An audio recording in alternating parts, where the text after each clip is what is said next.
have no knowledge, and their honorable men are famished, and their multitude dried up with thirst. Therefore hell hath enlarged herself, and opened her mouth without measure, and their glory, and their multitude, and their pomp, and he that rejoiceth shall descend into it. And he that rejoiceth shall descend down into it.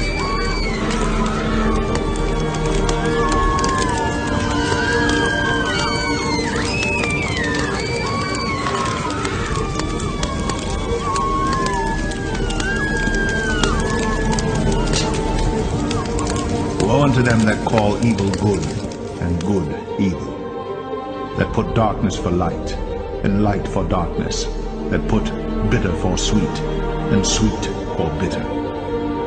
Woe unto them that are wise in their own eyes, and prudent in their own sight. And in that day they shall roar against them like the roaring of the sea, and if one look unto the land, behold, darkness and sorrow, and the light is darkened.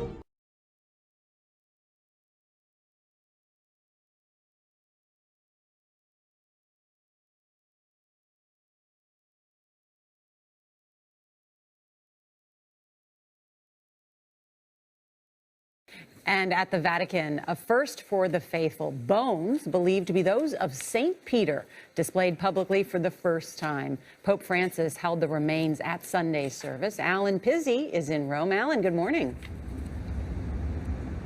Good morning. The bones were found during an 11-year excavation under the St. Peter's Basilica that began in 1939. They were close to some graffiti in ancient Greek that was interpreted as, "Peter is here." The Mass at which they were displayed for the first time marked the end of the Year of the Faith. Scientific tests conducted on the 9 bone fragments, now resting in a jewel box inside a bronze case, showed only that they belonged to a robust man who died in his 60s.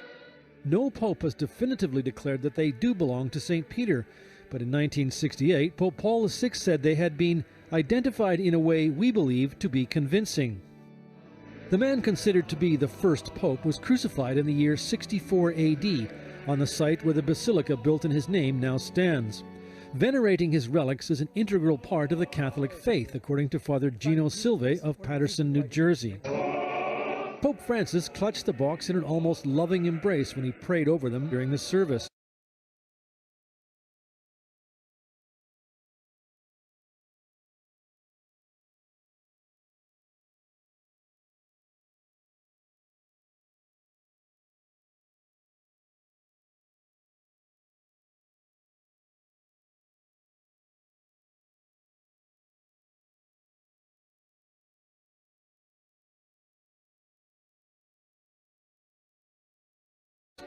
The examples and style of the 266th Pope have increased church attendance and even impressed non-Catholics like Mary Muniz of Stafford, Virginia.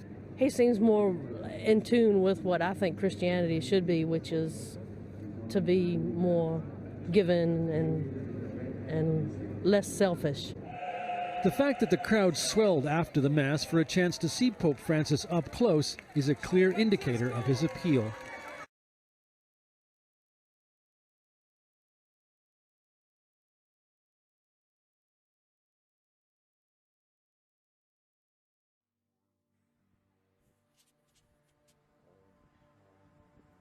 What does the Bible say about ancestor worship? Ancestor worship involves religious beliefs and practices consisting of prayers and offerings to the spirits of dead relatives. Ancestor worship is found in many cultures all across the world. Prayers and offerings are made because it's believed the spirits of ancestors live on in the natural world and are thus able to influence the futures and fortunes of the living relatives. Ancestor spirits are also thought to act as mediators between the living and the Creator. Death was not the sole criterion for being worshipped as an ancestor. The person must have lived a moral life with great social distinction in order to attain that status. Ancestors are believed to influence the lives of later generations by blessing or cursing them, in essence acting as gods. So praying to them, presenting them with gifts, and making offerings are done to appease them and gain their favor. Evidence of ancestor worship has been found at sites in the Near East, in Jericho, dating to the 7th century before Christ. It existed in ancient Greek and Roman cultures as well. Ancestor worship has had its greatest influence on Chinese and African religions, and is found in Japanese and Native American religions, where it's better known as ancestor reverence. What does the Bible say about ancestor worship? First, the Bible tells us that the spirits of the dead go to either heaven or hell and do not remain in the natural world.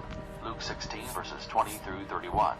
The belief that spirits continue to reside on earth after death and influence the lives of others is not scriptural. Second, nowhere in the Bible are we told that the dead act as intermediaries between God and man, but we are told that Jesus Christ was given that role. He was born, lived a sinless life, was crucified for our sins, buried in a grave, resurrected by God, seen by a multitude of witnesses, ascended into heaven, and sits now at the right hand of the Father, where he intercedes on behalf of those who have placed their faith and trust in him. Acts 26 verse 23.